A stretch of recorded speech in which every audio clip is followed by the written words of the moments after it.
South లో most talented actors లో దుల్కర్ సల్మాన్ ఒకడు. మనోడు మలయాళంలో వేగంగా సినిమాలు చేస్తూనే ఇతర భాషల్లోనూ అంతే స్పీడ్ గా ఉంటాడు. ఒకేసారి 3-4 భాషల సినిమాల్లో నటిస్తూ ఉంటాడు. కొన్నాళ్ల క్రితం మహానటితో మనవాళ్లకు డైరెక్ట్ గా పరిచయమైన దుల్కర్ తర్వాత సీతారామంతో ఫేవరెట్ గా మారాడు. ప్రస్తుతం తెలుగులో మరో డైరెక్ట్ మూవీగా లక్కీ భాస్కర్ అనే సినిమా చేస్తున్నాడు. సితారా ఎంటర్టైన్మెంట్స్ బ్యానర్ పై వెంకీ అట్లూరి డైరెక్ట్ చేస్తున్నాడు ఈ చిత్రాన్ని.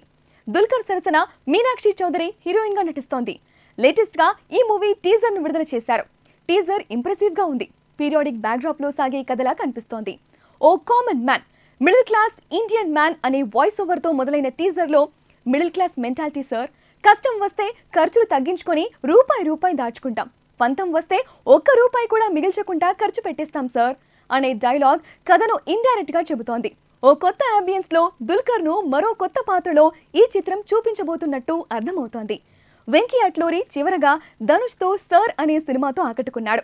ఇప్పుడు మరో పరభాష హీరోతో సినిమా చేస్తున్నాడు.